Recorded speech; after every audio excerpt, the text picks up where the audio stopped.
Bueno, pues en esta segunda parte del programa vamos a recibir la visita de alguien que, les voy a ser sincero, me apetecía entrevistarle. Hace años que le conozco, pero no había tenido la oportunidad de sentarlo frente a mí y poder charlar. Cuando yo he preguntado algunas cositas por ahí de Pedro Quiñones, hay una cosa que, a pesar de haber tenido, por decirlo así, un pasado político, incluso los que rivalizarían ideológicamente con él, de otros partidos políticos, siempre me han hablado muy bien de él. Y yo me imagino que esto, y en un sitio como en Chiclana, no es fácil que a uno, a pesar de eso y a pesar de los años, por las decisiones que tomase, por la trayectoria que hubiera tenido, no es fácil. Eso ya era una buena tarjeta de visita para que Pedro se acercara hasta este plató del programa y charláramos con él. Pero además se daba otra circunstancia, y es que en estos días, y lo contamos en las noticias aquí en 8 Chiclana, presentaba un libro que se llama Sucedió a orillas del río. El prólogo, la presentación, queremos decir, la hizo Joaquín Muriano, que por cierto ya estuvo también aquí en el programa presentando esa recopilación de artículos en Diario de Cádiz y que él iba desgranando respecto de lo que él había vivido y de lo que él recordaba y opinaba. Pedro Quiñones ya lo tenemos aquí en el plató y vamos a charlar en los próximos minutos de su libro, que es para lo que ha venido. Pedro, muy buenas noches. Hola, muy buenas noches. Me apetecía mucho entrevistarte, sobre todo porque yo creo que eres, como decía anteriormente, de esos personajes que, si no se habla malamente de él, a pesar de ser de otro punto de vista, incluso ideológico, algo bueno tiene que tener el personaje. ¿Por qué crees, Pedro, que a pesar de todo, incluso los que teóricamente no han comulgado con lo que tú has practicado, hablan bien de ti? Eso ya yo creo que es una buena carta de presentación, ¿no? Bueno, yo creo que cuando no estás en las lides políticas, pues como yo que estoy ya apartado, pues quizás sea menos difícil. Pero de todas maneras, yo creo que eso se debería a que durante el tiempo que he estado inmerso en los quehaceres políticos no he dejado nunca de ser ciudadano y nunca me he creído que soy profesional de ese tema. Y entonces, al estar siempre con mi gente, con los míos, con mi pueblo y con los ciudadanos, y siguiéndolos ahora, estándolo, no me he separado nunca. Creo que la identidad es la misma. Espero que sea.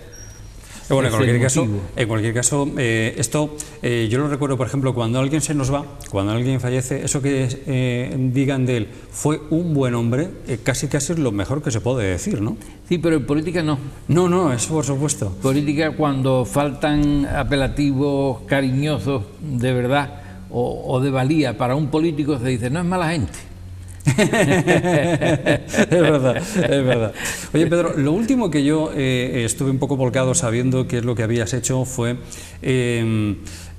ese personaje como es Rancapino, tan chiclanero, con ese libro ronco de Andar Descalzo, en el que, por cierto, una compañera de esta casa, Rosalía, tuvo la oportunidad de hacer un reportaje contigo, estuvo contigo charlando precisamente de todo ello, y ahora nos traes un libro que nada tiene que ver con ello.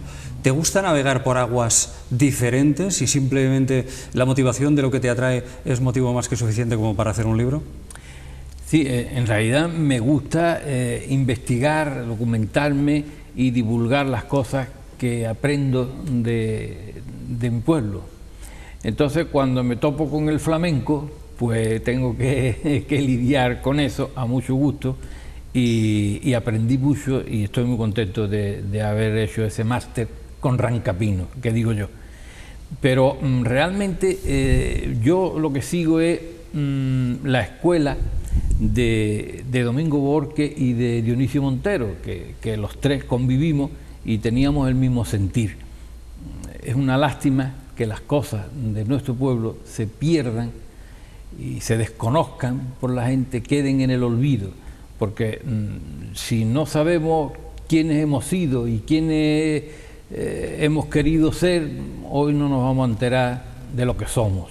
Eso, sobre todo porque Chiclana ha crecido tanto en tan poco tiempo que ese legado se puede perder de manera absolutamente meteórica. Yo lo comentábamos cuando presentaban ese magnífico libro de fotografías comentadas Pepe Mier y Pedro Leal, en el que se veían unas fotografías que parecían de los años 50 y estábamos hablando de los 80. Y veíamos la transformación de la ciudad, de las personas, del paisaje, de una manera absolutamente impresionante, ¿no? Chiclana ha cambiado en los últimos años, vamos, de los años 70 hasta ahora, que como Alfonso Guerra dijo, a nivel de toda España no la va a conocer, pues en este caso no la conoce ni la madre que la parió. Es verdad, es verdad. Hay muchas cosas que se apuntaban como futuribles en Chiclana, pero no habían despuntado. Y con la democracia y con el empuje que siempre se dice, ¿no? Emprendedores, chiclaneros emprendedores, pero que es verdad, que se demuestra, ¿no? Que es verdad. Pues Chiclana ha dado un cambio que alguna gente también dice, bueno, ¿y los demás también? No, los demás no lo mismo, porque hay ciudades, pueblos, que están en muy parecidas condiciones, de todo, climática, costera, en nuestro ámbito, y sin embargo tienen envidia de Chiclana, de cómo ha ido Chiclana, de cómo va Chiclana y de dónde va. Por tanto, algo especial le estamos metiendo los chiclaneros a nuestra ciudad para haber conseguido ponerla donde está y para proyectarla, por supuesto, porque yo siempre digo que ahora mismo Chiclana es una ciudad grande, pero todavía no es una gran ciudad. Y ahí está el reto, el convertir esta ciudad grande en gran ciudad.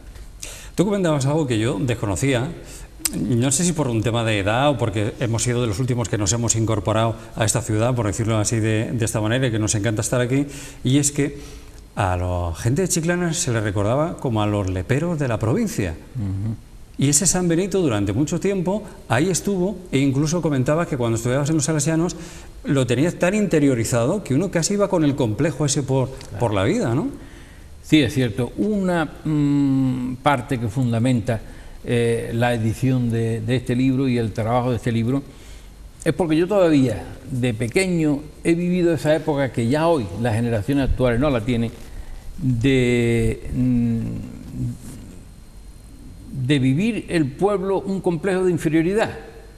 Chiclana se nace desgajada de Cádiz, pero nace con un propósito que se nos da al pueblo, que es, ustedes son personas que tienen que trabajar el campo, la pesca, la sal, y que tienen que ser el jardín de la provincia de la Bahía, en definitiva, de la gente pudiente de la Bahía, de la gente pudiente de Cádiz. Afortunadamente, como Cádiz ha sido el emporio de la humanidad durante unos siglos, pues a Chiclana le fue muy bien, mientras que a Cádiz le fue muy bien. Pero los chiclaneros habíamos interiorizado en estos siglos pasados esa condición nuestra de destripaterrones, ¿sabes? Y de catetos. Y entonces eso dolía. Y ahí está el hecho de que cuando sacan ese dicho, esa frase de atajaprimos, que nos llamaban en el siglo XIX a los chiclaneros atajaprimos, por aquello de que dice que dos primos estaban en la orilla del río al anochecer y vieron la luna y dice, vamos a cogerla, y uno le dijo al otro, ataja tú por allí que yo la cojo por aquí, ataja primo tú por allí que yo la cojo por aquí. Claro, eso de ataja primo a los chiclaneros le cayó muy mal y nos siguió cayendo muy mal el que nos trataran con ese desprecio. Las mismas mujeres o los hombres, ¿no? Estaban muy siempre disgustados porque venían de fuera hablando fisno y se le quitaban las novias, los de fuera hablando fisno, a la gente de Chiclana. Entonces, yo cuando me pongo a estudiar la historia de Chiclana, me doy cuenta que eso no es así, que eso es mentira, que eso es incierto, que Chiclana ha tenido y tiene unos valores, unos bagajes culturales, una serie de personajes con una importancia, no solo en Chiclana, en la provincia, sino a nivel de todo el país, que la desconocíamos. Y cuando empiezo a investigar y veo las cosas que ahí están en el libro, pues yo digo, esto tiene que enterarse la gente. Pero es que fíjate, además esto ocurre, y ahora nos metemos directamente en ello, cuando con motivo del año de Antonio García Gutiérrez, muchos han descubierto que García Gutiérrez era quien era e hizo lo que hizo, hasta ese punto, y era un chiclanero, que casi no le ubicaba ni siquiera la casa donde él nació, donde él vivió una parte de su vida. Y casi han tenido que venir a enseñarnos lo de fuera para decir que, oiga, que este señor era de Chiclana, ¿eh? Claro, y resulta que en Madrid a Chiclana se la consideraba como un punto de la geografía española, no sé, maravilloso, porque ¿cómo es posible, decía la gente de Madrid, que de ese pueblecito pequeño del sur haya salido nuestro presidente del gobierno, Mendizábal, haya salido nuestro emperador del toreo, Paquiro, que tenía la categoría de ministro, ¿eh? Que estaba en la corte y tenía categoría de ministro allí? Y al mismo tiempo el escritor, el dramaturgo más importante del romanticismo español, García Gutiérrez, y todo ello en el mismo momento en Madrid. ¿Eso cómo es? ¿De dónde? ¿Cómo es eso? Bueno, pues la gente de Chiclana no le han dado nunca importancia a eso, igual como no le han dado importancia al hecho de que el primer alcalde de Melilla es de Chiclana, al hecho de que un chiclanero, Francisco Pacheco, descubre las Islas Galápagos, donde luego recae Darwin y inicia sus primeros escarceos en las ideas evolutivas, y no sabemos que Francisco Pacheco fue el fundador en Ecuador de la segunda ciudad más importante de Ecuador, Puerto Viejo, y no sabemos que cuando el rey huye, Alfonso XIII, de España en la República, y embarca en Alicante, es un almirante, contraalmirante chiclanero, Fernández Piña, el que lo lleva amistosamente y conversa con él en el barco, y no sabemos que al menos 8 obispos de Cádiz vivieron en Chiclana, prefirieron estar aquí que estar en Cádiz, y dejaron su huella, y así como así. Y todos están aquí. Claro, y todo eso está ahí reflejado en el libro, explicado con datos, señales y documentos, que te hace ver, aparte, que te hace ver que por algo, mucha gente escogió el vivir en Chiclana, y otros que nacieron aquí. Por ejemplo, los famosos médicos del siglo XIX, uno de ellos del equipo de Fernando VII, y Fernando Casas, el médico, y otro, José María López López, que es una eminencia, un médico, un catedrático eminentísimo, de Cádiz, pero que se vino a Chiclana y vivió en Chiclana, tenía bodega en Chiclana y hablaba como la gente de Chiclana y no se quería ir de aquí para nada. Y este hombre era ni más ni menos que el médico particular del último virrey de Nueva España, de Apodaca.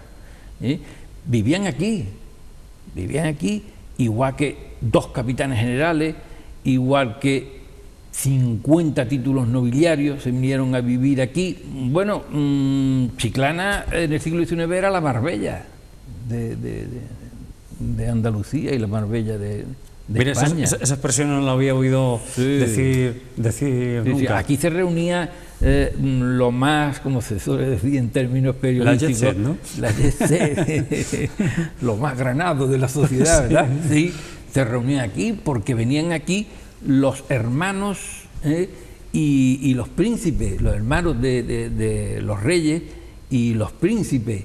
Y claro, eso atraía pues cantidad de gente y de escritores también. Por aquí han pasado, ahí están, recogidos, cantidad de escritores famosos. Ocurre que el tratamiento que le das, y además cito textualmente, en este libro con rigor histórico, que es lo que nos ha venido contando, se narran inimaginables sucesos ocultos o desconocidos hasta ahora y protagonizados por vecinos de Chiclana. ¿Ocultos por qué? ¿Porque no se habían estudiado? ¿Porque era un tema tabú? ¿Por el personaje? ¿Por lo que había ocurrido? ¿Por qué, Pedro? Bueno, por ejemplo, ¿por qué está oculto, si es que es así, que Cantinflas es de Chiclana? Bueno, Cantinflas, el padre de Cantinflas, ¿no? Pues estaba oculto. Tú sonríes, yo sonreí. Es que es la primera vez que lo escucho. Yo sonreí cuando un chiclanero mayor vino y me lo dijo. Yo también esbocé esa sonrisa. Luego me enseñó documentación, me enseñó cartas, correspondencia, me contó su historia y yo lo pongo ahí a que le dé la luz y que la gente la someta a su opinión, ¿verdad? Que el padre de Cantinflas era un chiclanero que se fue por ahí. ¿Está oculto? Bueno, pues no lo sabe nadie, efectivamente. Pero quizás sea porque pocos se han atrevido como tú a rascar un poquito en la historia, menear papeles, investigar. Puede ser, pero creo que sobre todo es porque hay un dicho latino que es primum vivere, de inde filosofare, perdón, el latinajo. Primero vivir y después vendrá filosofar, hacer filosofía. Entonces la necesidad fundamental, básica, primaria de los ciudadanos, del 90% históricamente de la ciudadanía de este pueblo, ha sido proveer el sustento. Eso ha sido lo principal. No me hables de filosofía, ni me hables de historia, ni me hables de cuentos chinos. Háblame de cómo voy a comer y cómo va a comer mi familia mañana. Y en esas estamos. Y en esa hemos vuelto. ¿Verdad? Ojalá la cosa no sea así, tan así. Pero bueno, tiene ese viso. Y claro, aquí la gente lo que estaban preocupados siempre era, o la mayoría de la gente, de eso, de cómo vivir, de cómo cobijarse, y no se preocupaban o no tenían opción a preocuparse de su instrucción. Por eso yo digo que Chiclana es un pueblo culto, pero culto con la cultura que dan los siglos, pero no ha sido un pueblo instruido. En general Andalucía tampoco. Aquí en Andalucía, desde Madrid, se nos ha condenado a que haya muy pocas universidades, muy pocos institutos, muy pocos colegios, digo históricamente. Mientras que en otras partes, como Madrid, Barcelona, País Vasco, Valencia, había más universidades, el doble o el triple de universidades que aquí, o en Extremadura ha sucedido lo mismo que en Andalucía. Entonces, la instrucción, no la cultura, la instrucción en Chiclana ha sido diversa y ha sido escasa. Todo lo que te has ido encontrando a la hora de elaborar este libro, Pedro, ¿se ha quedado cojo desde un punto de vista de daría para más, para otro tomo más, para otra parte más, precisamente por lo que estás comentando? Porque ha dado tanto juego en la historia chiclana referente a sus personajes y a esa historia, que no es que haya quedado oculta, sino que verdaderamente no ha habido tiempo o ganas, porque había primero que comer antes que tirar de libros. ¿Da como para mucho más? Sí, por supuesto. No había, hace unos años era todo lo contrario, no había bases documentales descubiertas para hablar sobre Chiclana, ni había libros, ni había gente que se hubiera preocupado de investigar y de estudiar y de escribir las cosas de Chiclana. Hoy día vemos que hay mucha documentación ya disponible y muchas vías nuevas que se abren para seguir investigando cosas de mucho interés en Chiclana, y afortunadamente hay un grupo de personas que cada uno apunta en una dirección, está investigando y está sacando cosas que, bueno, a los que nos dedicamos a eso nos vuelve locos, nos interesa, y no los leemos los libros que se editan de Chiclana, sino que los estudiamos, ¿verdad? Y en cuanto a lo que tú dices, si da para más, ya lo creo que da para más. Yo tengo otro libro ya preparando que se llama Gente de aquí, que son 200 y pico biografías de gente de aquí. Ahí hay 30, 40, pero tengo 200 y pico biografías de gente de aquí, que son un reflejo de la realidad social, cultural y económica del pueblo de la villa de Chiclana, el pueblo de Chiclana, la ciudad de Chiclana. Yo tengo la sensación, Pedro, que escuchándote además, creo que gente como es tu caso, estáis colaborando o contribuyendo, haciendo este tipo de publicaciones, en trasladar todo eso que estábamos comentando antes, los que pensaban que aquí había mucho cateto, mucho atajaprimo era, ¿no? Sí. Atajaprimo, Eso queda absolutamente tirado por tierra en el momento en que se trasladan todo este tipo de historias, con ese rigor histórico que anteriormente estábamos comentando, sucesos y personajes que no eran tan conocidos y que ahora ven la luz. Es decir, estáis recuperando esa parte y ese legado que quizá no se le ha puesto el foco durante todo este tiempo, por diferentes razones, y que de no hacerlo, gente como tú, o no sé, se me ocurre ahora mismo, se me viene a la mente, sin establecer comparación de ningún tipo, José Luis Aragón Panés, que también ha contribuido a ello, y otras muchas personas que con su amor a Chiclana están sacando toda esa parte de la historia, que viene también traducido al saber popular de lenguaje, palabras, canciones y todo eso que o se recupera rápido o se nos van esos mayores, ¿no? Sí, sí.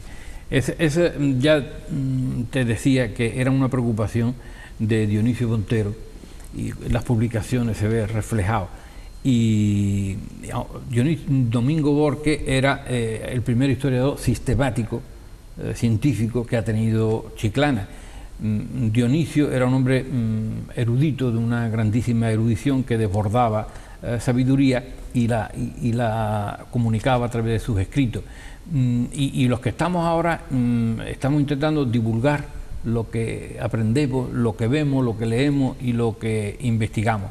Desde luego, lo que uno inmediatamente se da cuenta a través del tiempo es que Chiclana y los chiclaneros no han sido, hasta hace poco tiempo, nunca dueños de su destino ni dueños de su futuro.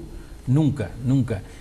Aquí no ha habido grandes organizaciones creadas por los chiclaneros, grandes círculos de poder o pequeños círculos de poder, ¿no? Ni siquiera ha habido grandísimos ricos en Chiclana, sino que los que ha habido muchas veces a través de la historia han sido de fuera de Chiclana, que han sido ricos en Chiclana, pero de fuera de Chiclana.